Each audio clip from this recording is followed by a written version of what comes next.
I'm still cafe.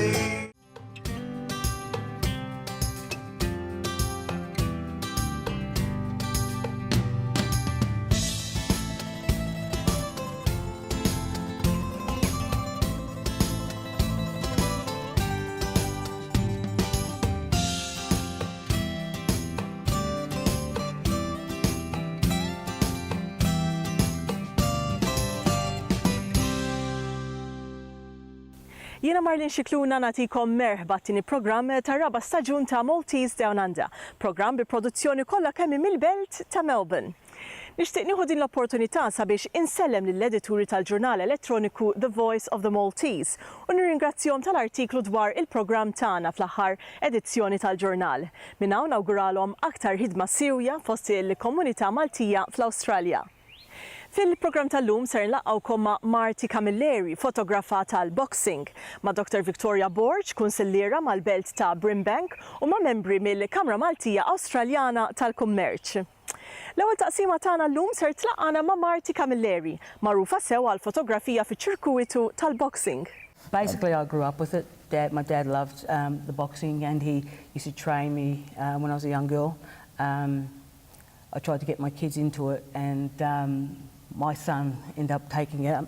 So I did martial arts for 6 years, so I used to fight martial arts. When I was about in my 30s, I decided, well, my son's fighting, get into it. Yeah. So I started training, then became a boxing coach. Till about 6 months ago, I got an injury. I was training youth at Footscray, Yeah. and I just love it. I'm passionate about it. I go to the fights, take photos. I just love it, Mark. When you sort of like were getting into boxing as a younger girl, did you want to actually box yourself? I wanted to fight. Yeah. Mum didn't like full contact. Yeah. I did the martial arts because there was no contact yet. No contact. I had black eyes, broken fingers, Yeah. injured knees, so it wasn't really non-contact. So we won't mess with you then. No. Yeah. The black eyes is a bit, it's sus when people look at you, they think, oh yeah, someone's better. Yeah. Yeah. So at what point did you pick the camera up for the first time and decide, I might start shooting boxing? That was a funny situation. I took my camera to my son's fight. At the time, the actual fight, the photographer didn't turn up. Yeah. So one of the officials came up and said, do you mind taking some photos? And I said, yeah, no, why not? Yeah. And from there, they liked my photos. I started going to all the fights, not only my son's fights. And from there, it was great. Yeah. So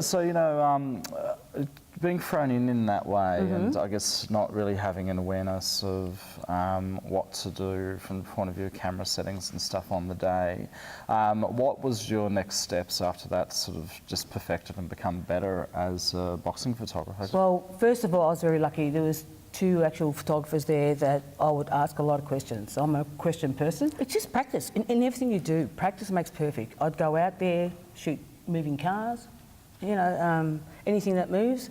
Having a background of boxing, when you are shooting, you're able to get that good shot. But, trial and error. Yeah. Good cameras, because I saw a massive difference from my first camera to my camera now. Your involvement with boxing goes back a long way, but more importantly, most recently for your son Joel Camilleri. When you're watching Joel in a match, how do you stop yourself from becoming involved in the match and still shooting? I think it's just experience. I've been shooting for nearly, I'd say, over 8 years now. At first, the camera would shake, and Joel would say to me, Mum, how come you're not getting any good shots of me? You're getting good shots of everybody else. I said, oh, Joel, my camera shakes when I watch it. Now, look, I totally concentrate on the fight. I try to take away the thing that my son's fighting and concentrate more on, taking the good shot. The shot was the person's getting hit. Hopefully it's not my son getting hit. Yeah.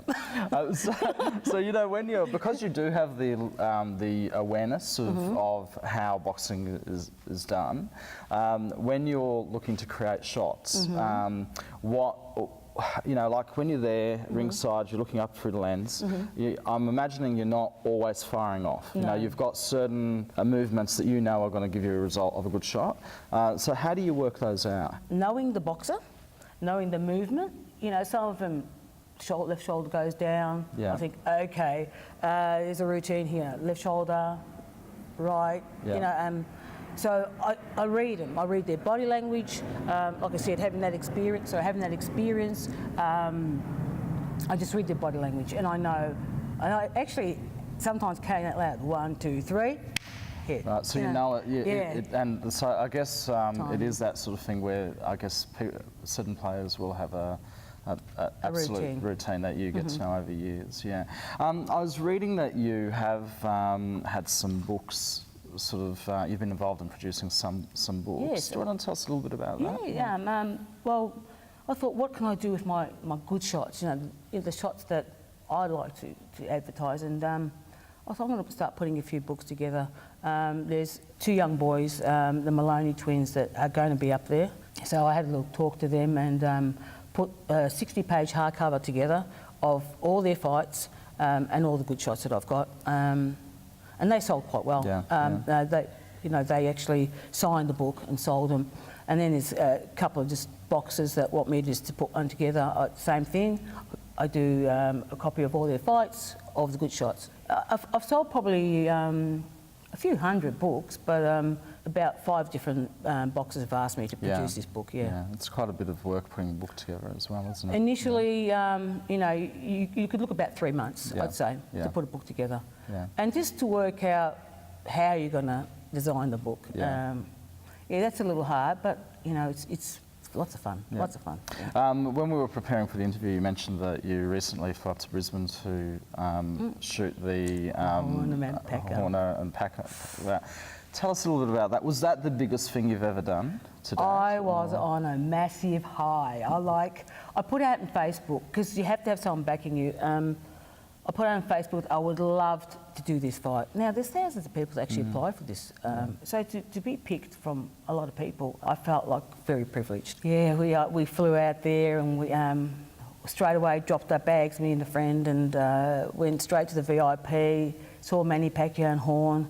The fight was incredible. The actual weigh-in, like I was telling you beforehand, Manny threw his shoes. I said, please, please, Manny, and he gave them to me. I was like on a high. I've got them in a nice display at the moment with all my, you know, memorabilia. Yeah, and when you were there, kind of like in the, because you know, I know with these big events, you have to get there early.